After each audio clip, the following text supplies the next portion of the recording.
LinkedIn News. From the news team at LinkedIn, I'm Jessi Hempel, and this is Hello Monday. It's our show about the changing nature of work and how that work is changing us.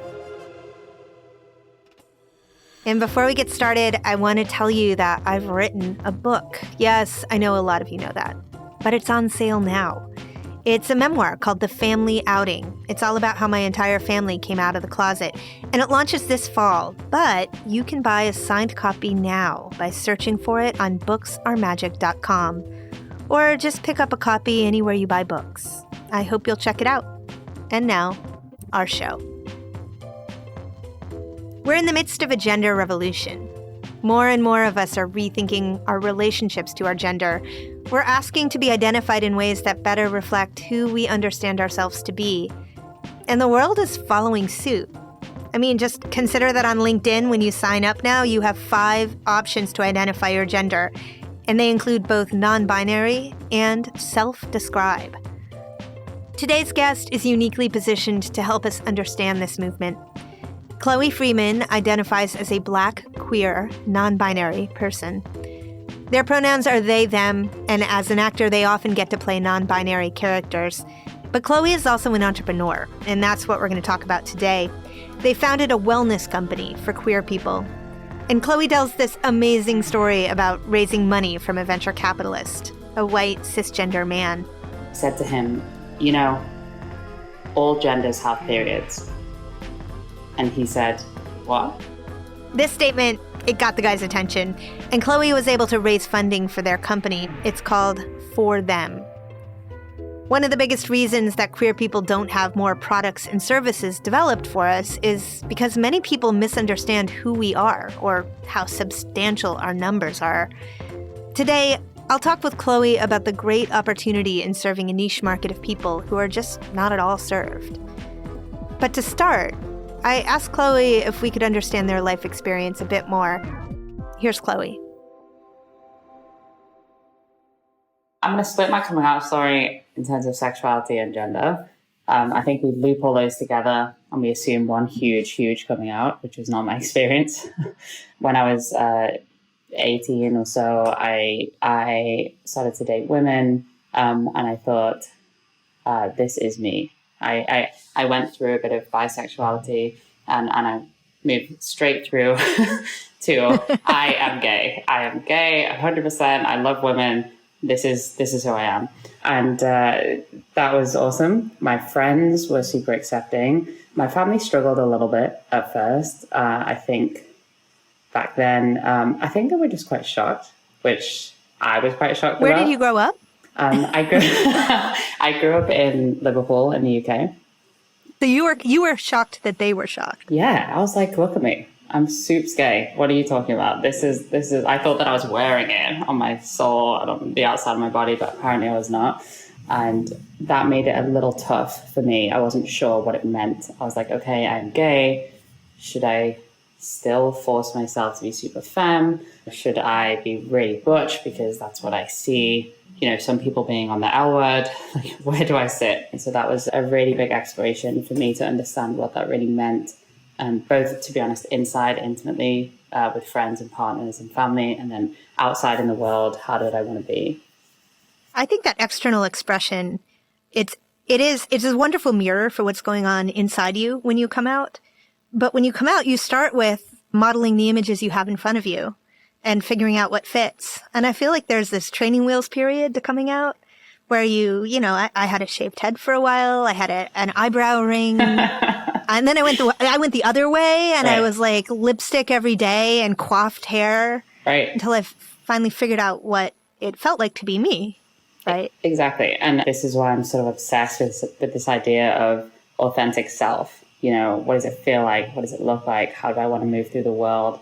And certainly my sexuality was just one step into the right direction. And then I started to understand that actually my gender was a little bit more fluid. And at the time I thought complex than I thought. And I started thinking about what does it mean if I don't feel like a woman and I don't feel like a man. I didn't have the label for it at the time, but I just sort of knew that I I certainly had a little bit of dysphoria, which that's my own personal experience and is not prevalent in everybody that is gender nonconforming. But for me, I had a bit of dysphoria, and that was my first sort of insight into gender expansion or gender nonconformity. And I've just been exploring, questioning, learning, talking to people in the community, and I finally got to a place where I understand who I am. Yeah. Well, so what are your pronouns? They, them. And does that question annoy you? Is that the kind of question that people who don't live in a community where gender is part of every conversation, like they always start to be progressive and good citizens of the world? No, absolutely not. It does not annoy me. Always ask everybody pronouns. I think it's beautiful. It feels quite politicized actually at this point, but I see it as this wonderful expression of self to the outside world, and also this like beautiful respect between folks that don't know you. And so, yeah, my soapbox moment is ask people's pronouns. I love that. I appreciate that. I encourage that. Now, let me ask you, how do you think about the relationship between what it means to be transgender and what it means to be non-binary? Yes, this is a wonderful subject to discuss. This is something that we're trying to sort of catch up on in terms of the English language and labels. I think some of my trans friends, some of my trans non-binary friends identify as transgender, even though they are not, they do not sit in a binary of identifying as a trans man or a trans woman. I think that there is fluidity around the label. I think there is more and more fluidity in the community. And I think that we're playing a little bit with language, if I can be honest. I mean, we haven't quite nuanced each individual's expression in terms of how we label them. I so hear that. And I just want to amplify that idea that we are in the midst of, I mean, I'm going to call it a revolution. We are in the midst of rethinking what gender could mean. And there are not succinct labels that work for anyone or everyone, right? And those labels, by the way, are morphing and emerging all the time. Right. And I know you know this, Chloe, and I know a lot of our listeners know this, but my brother is transgender, and he's a dad. He's 40 years old. He has a couple of kids. He came out for the first time around 24. And growing up, he danced point ballet and loved it. He never felt out of sync with who he was. He described his shift in gender as simply opening up the aperture so that he could become more authentically who he was. It wasn't about throwing away anything for him. It was about adding more levels and dimensions. And if you ask him right now, are you a boy or are you a girl? First of all, he'll raise his eyebrows and be like, Jessi, are we talking about this again?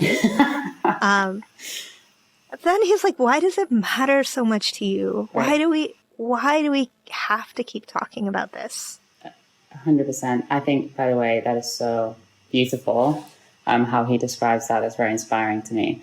I think that is exactly what we're driving towards, or I think we should drive towards, which is this expansion and fluidity and challenging the binary norms. To go back to language a little bit, we don't have the nuances of vocabulary to describe the lived experience that we're evolving to. It still feels pretty reductive. Like for example, we use man, male, masculine interchangeably, and these things are distinct, right?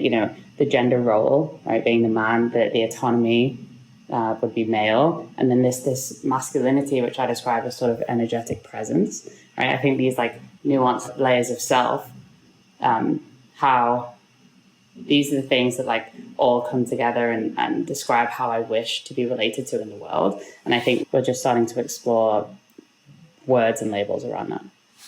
I don't usually start by asking guests to share their coming out processes, but in this case, it's important because Chloe's experiences and their community relate so closely to this really cool business they've started. I'm the founder of For Them. We are redefining wellness for queer and gender fluid folks. The binaries of gender and sexuality are dissolving. Lifestyle products and services are built with a heteronormative lens, and our community is underserved or often completely not served at all. And so we're just here to listen and build the products and services that they need in order to change that. That is a wonderful elevator pitch. But here I want to back up. When you say our community is underserved and you talk about wellness, I think that most people who aren't a part of this community or don't touch it directly may not understand its size. So help me understand, like, who are we talking about? Well, I remember when I first pitched this 2.5 years ago, the word niche kept getting used as a response to my pitch. And I think that is the general niche consensus. Community, niche community, niche. How many people are actually queer? Well, a lot of people. A lot of people are queer. This term queer is this huge umbrella term of folks that just feel a little bit more expansive. If you reframe your mind to think about that, then actually this is a really large and growing community. I think traditionally as humans, we gravitate towards certainty and binary and labels, and we're slowly pushing towards like expansion and fluidity and this like evolution of self. That's like who we're serving, and that's what we're driving towards. There's a growing group of people, disproportionately younger people, who understand themselves as part of the fluidity that Chloe describes. For the most part, their options for taking care of themselves are limited to the same kinds of tools that people had in the middle of the 20th century when they were closeted and hiding. Here's an example you may have heard of: binders. Let's say you have a body that grows breasts, but that creates dysphoria, a profound discomfort in your own skin. Until recently, your option to bind your chest was the same ace bandage you might keep in the medicine cabinet for a sprained ankle. It's unsafe. Yes, it works, but it can also restrict breathing and crack ribs. Well, Chloe needed to bind. I needed this product. It was a high need. I would use it, wear it, feel like I couldn't breathe, feel like I couldn't move. I do a bit of acting. And so, nothing is more important for an actor than being able to be in their skin, move around, be free in their movement. And it was a real struggle for me. And so the whole business was basically born out of this need. So we created the binder, is what we've called it. It's completely recycled material. You can move in it, you can breathe in it. It's been really revolutionary for the community. I read these messages that come through from our members that have worn it for the first time. It's really emotional. It's really changed, certainly the way I move through life every day. It's pretty much removed my chest dysphoria, which is really, really powerful. And I just really hope that it's just as impactful for everybody else.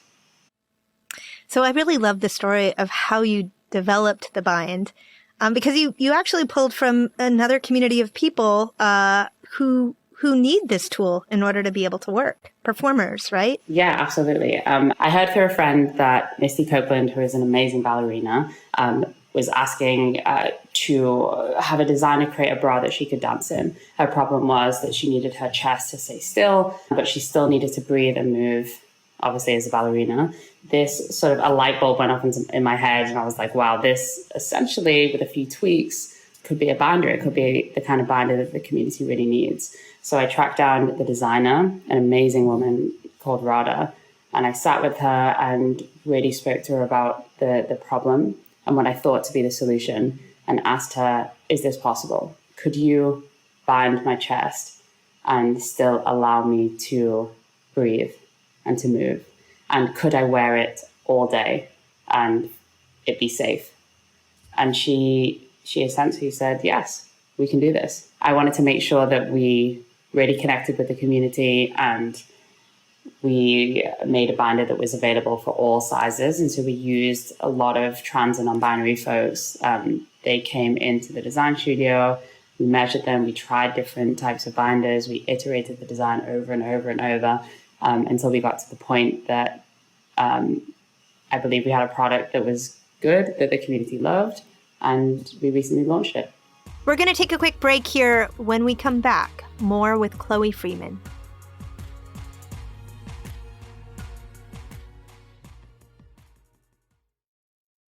And we're back. I met Chloe this spring at a party for female and non-binary entrepreneurs and funders. And one of the reasons we met is that For Them is venture funded. It's a big deal to be funded. It's hard to get that kind of money, to get that kind of buy-in. There's anticipation that the market is big and the company will grow. I asked Chloe to share their experience meeting venture capitalists. Yes. It is impossible to get venture funded. It is so tough out there, especially for underrepresented folks, especially for POCs, and especially with a niche product or what people perceive to be a niche product. I was very lucky from the outset. I had, honestly, a mentor believe in me. I met two mentors, Henrik Wordlin and Nicholas Thorne. So they run an entrepreneur shop called Prehype. And their sort of sole mission is to help entrepreneurs find problems that they really care about, that they want to solve, and help them do that. You know, they were so open-minded. This was 3 years ago now, maybe 2.5, 3 years ago.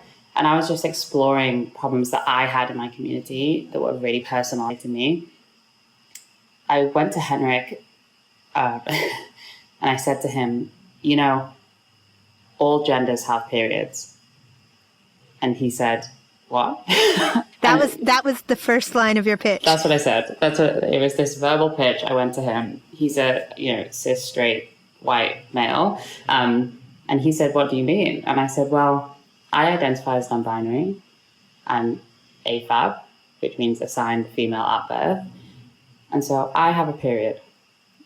I don't love, it feels very dysphoric to go into CVS and buy tampons that are pink and flowery and that don't really speak to who I am and who I want to be moving through the world.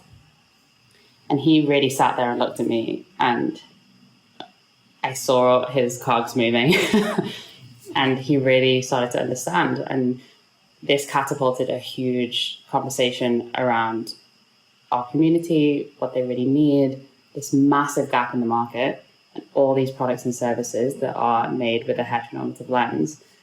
And he saw the opportunity in that. He thought that I was the right person to explore it. And very, very early on, he gave me a shot and he funded me. He gave me some angel investment. And through that, I started to demand test, talk to customers, and figure out exactly where the best place was to start. Chloe, were you an entrepreneur before this? What is an entrepreneur? There you go. There's a question. I think that I was constantly questioning, I would say, and looking at problems and figuring out how I could solve them. In that case, I think I've always been an entrepreneur. Certainly, though, I was a CFO. I started in finance, and then I moved from London to New York to be an actor. I found acting, I really think that it was linked to my gender journey. It felt like such an exploration of self. It felt like I could be anybody. I could dive into these characters. I started to learn about myself. I started to be more comfortable in my body, or not, or specific parts of my body, and realizing why that was. And it was just honestly like a bit of a lifeline for me. I would also just point out, Chloe, that to be an actor is to be an entrepreneur. The amount of hustle you need to embrace and the way that you need to continue to put yourself out there against rejection is the story of what it means to be an entrepreneur, I think. You're exactly right. It's a very tough industry to be in. But I was very lucky. I booked a few roles. I started to enjoy different characters. I was on screen a little bit. And I just noted that there were just no underrepresented people behind the camera. And this was at the time when we were really pushing for diversity on screen, which is much better, but certainly, we're not there yet, but we're driving towards it. And I thought, this is really weird because I'm on camera as a Black non-binary person, and the person that has written my lines and the person that has directed me and the person that is shooting me, in my experience, was a white, cis, heteronormative person. So that was my first sort of dip into entrepreneurship. I decided to set up my own production company. Our mission was to support underrepresented folks behind the camera. That was my very first business, and it's still running today.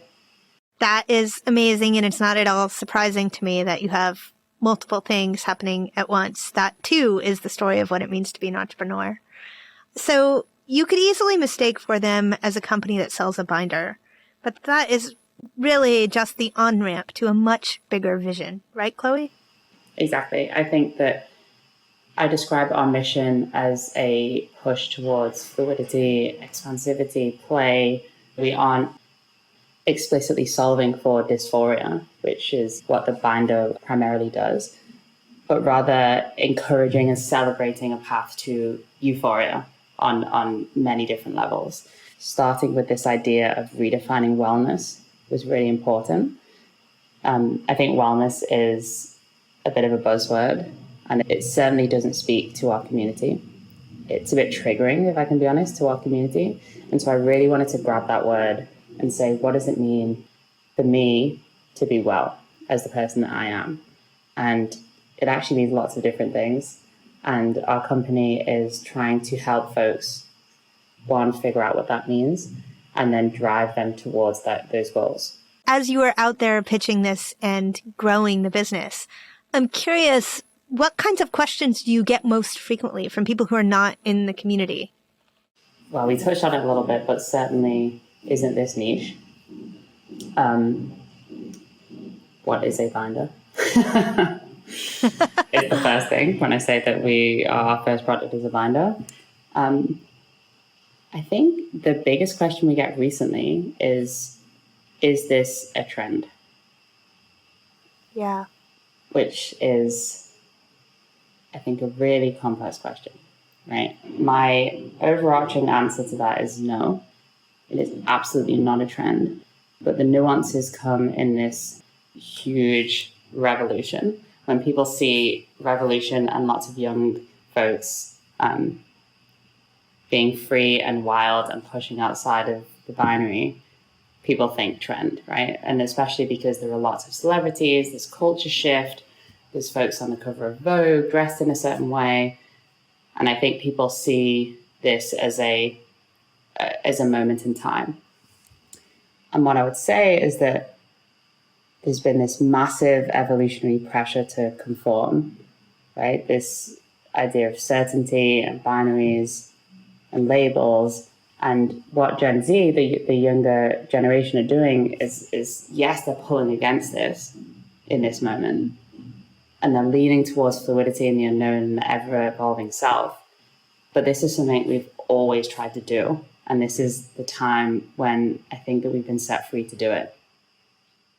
As I think about what a trend, it feels to me like the language that we use in any given moment, that might be trendy, that might come and that might go. How we describe what's going on will shift and will change. But what's going on has been going on for my entire lifetime. We have been moving up the spectrum of self-expression. And as we look toward the younger people coming up but ahead of us, putting myself out there a little bit, but like, I don't understand. I came out with a much more binary set of labels that I was allowed to, invited to try on. And even I don't quite understand it. I just recognize it as something that I need to make space for and need to be patient with and inside of, because this is a way that the world is changing. And if I turn away from it because I don't understand it and deny it and say, well, it's going to go away over time, then I will be the one that's left behind, you know? Absolutely. Absolutely. And I feel the same. You know, when I first came out, I did that with a very binary view. And honestly, a lot of our members and customers, the younger generation, are teaching me that even in my label of non-binary, I can be really fluid. You know, I can be more masculine one day, more feminine the next. I can change my pronouns if I want. I can try on different things and see what feeds my soul. And I think it's quite beautiful and quite wonderful, but it can be scary for some folks. And I think that's what society is feeling. It's been really politicized. And I think that our community have always had to sort of swim upstream against all this conditioning. And I love that. I think that we're this real hot pursuit of self-truth that we're driving towards is just so exciting and absolutely the right place to be. Yeah, I couldn't agree more. Chloe, thanks for coming on the show. It's great to have you. Thank you so much. We worked through our little audio challenges here and there and came out the other side. Yes, exactly. I really appreciate you, Jessi. Thank you. That was actor and entrepreneur Chloe Freeman. Check out their company, forthem.com.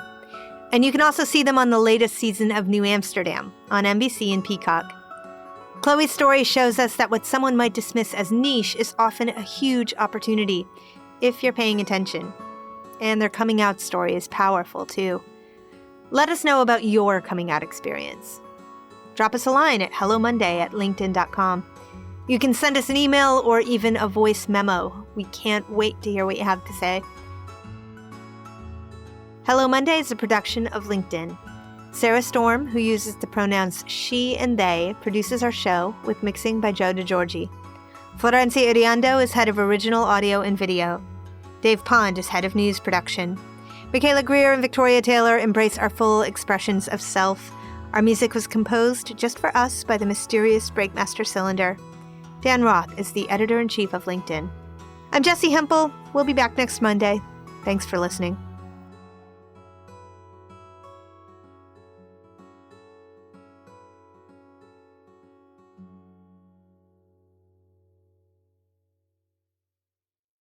It's a fantastic show. It's really cool. And the character's non-binary, which is really, really dope. Is it a fun show? Is it a good cast? It's a fantastic cast. It's a really good, I would really recommend it. Even if I wasn't in it, I would recommend it.